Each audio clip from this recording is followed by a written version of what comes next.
So I'm just going to start this video with a little bit of a message. If you don't want to hear this, then I'll put a timestamp on screen so that you can skip past this. But if you do want to hear it, all I'm going to say is thank you very much for enjoying my Palworld videos. It's been extremely motivating for me, and I've been having a hard time with motivation. If you go back at my channel and look, I have posted maybe like once every month.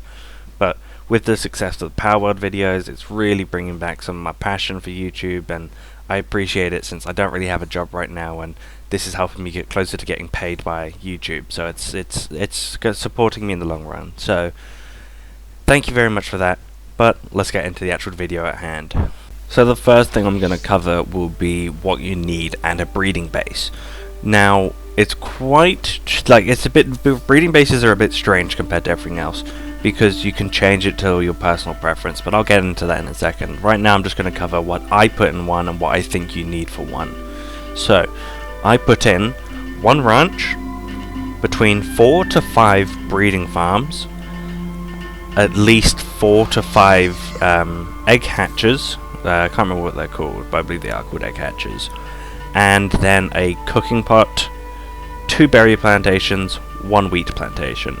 The reason I do that is so that I can produce all the eggs I need at that base and produce other things at my other bases, while also having at least 8 different pals breeding, so I can get a total of like 4 eggs out each time going. So depending on your preferences, you might already have a cake farm set up somewhere else, so you might not need it at your breeding base, and you can put down another breeding farm. So it's really up to your own preference, but that's what you need, in my opinion. One thing that's really important when it comes to a breeding base is location.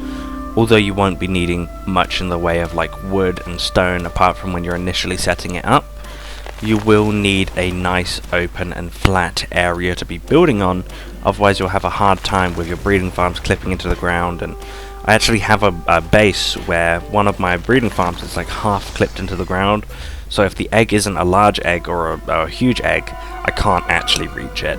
And that is a huge problem, because when I try to breed small things, their eggs are stuck under the ground now, so I can't produce as many eggs before as I could. So like, it's a whole situation. So I recommend you go to the Icewind Islands. Those are on the left side of the map, or like top left of the map, under the ice biome. So the best way to do it is if you die and then you have a look at the left side of the map, there should be an island. There should be 2 islands next to each other on the top left. One of them is called the Forgotten Island, the other one is the Icewind Island. I recommend you go to the Icewind Island because it has a ton of flat open land with plenty of space to build. Now there are other good spots to build, do not get me wrong. That was just one I personally like to use the most because it's the most accessible to get to, in my opinion, and it is quite like flat and open, and it has loads of different spots. So if you're playing with friends, they can also build theirs there as well. It helps massively, and it's just, in my opinion, the best place to do it. But you don't need to do it there. Just do it somewhere that's nice, big, and flat. You need to make sure it's flat. That's very important. I've had issues due to it not being flat, so make sure it's flat. Now this is the last thing I'm going to cover to do with the breeding farms, because you pretty much, the design can be however you want to do it, you know, it's up to your choice. But I'm just going to cover how to make eggs. Now if you don't want any spoilers or anything on like recipes in the game, you want to experience it first time for yourself, then skip this segment. You can just like click off the video now. But if you want to stick around and listen, then this part is for you. So, in order to make cakes, you are going to need eggs. Chicken eggs, regular eggs, not any other kind of eggs. You are going to need milk, you are going to need honey, and you are going to need flour and berries. And this is why it's important to get those plantations down, because you can turn wheat into flour at a mill, and you need the berries for the cake. And the ranch will have a mozzarella on it that will produce you your milk. It will have a bee guard that will produce your honey, and it will have a chickpea because that will produce your eggs. You will literally only need one of each, because the amount of time it takes to make eggs, and if you're doing it with like say something with level 3 kindling, by the time you've made an egg, you normally have enough resources to make another 4. So you don't really need to go over the top. You can actually save the amount of powers you need to use. So for example, what I like to do is I will chuck down something that can only plant, or something that can plant but not go into somewhere like a ranch, or break down trees, or break down rocks, anything like that, just because I can then avoid the issue of them never being on task. So when it comes to doing my plantations, I would have something like, what's that? Relaxosaurus is what it's called. Relaxosaurus. I use a Relaxosaurus to water it. He has level 2 watering, I believe.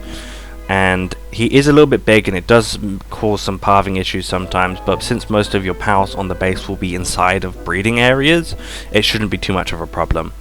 And when it comes to something that can spread seeds, I recommend you get something like a Fallopi, because they can, I believe, only do like medicine, transporting, foraging, handling I think it's called, and planting. So you can just have those handling your farms. You get like one Fallopi, one Relaxosaurus, one Musarina, one Bee-Guard, and one Chicopee, and then you have 10 slots open for pals to breed, and that means you can have 5 breeding farms going at the same time, and it's the ideal way to set it up, in my opinion. And if you don't know how to get a Bee-Guard, because they took me a while to figure out how to get them. At first I was going all the way to the Mosander, is it called the Mosander Forest or Mosander Jungle, something like that? On the right side of the map, that's where Bee-Guards and Elizabeths do spawn. Also, Elizabeths don't work as honey droppers, they don't produce any honey, only Bee-Guards do. So I would go there to get the Bee-Guards, but they can suicide bomb you. They will start to detonate, they'll fly at you, they'll blow up, and then they will drop like 1 or 2 honey, but they can't produce you honey because they are dead. So what I recommend you do is you actually go find a black marketeer, and he can sell you Bee-Guards for like 7 grand, I've seen. Depending obviously on the level of it, depends on like how much it will cost, and depending on its perks and stuff. So you might get one with negative perks, but it's not that big of a deal since your cakes use less honey than anything else in them. You use more eggs and milk, so it's more important that you catch like a good Musarina and a good Chicopee, because the Bee-Guard will just need to produce enough honey, not a stupid amount. But yes, go to Black Marketeers. I plan to make a video on like Black Marketeer locations, so if you want to see that, then please keep an eye out on the channel, but this is all I've got to say now. I'm going to end the video off here. I appreciate your support so much. I am ecstatic with how well the channel has been going as of recent. I appreciate everything you guys have done so far, and I shall see you in the next one. Goodbye.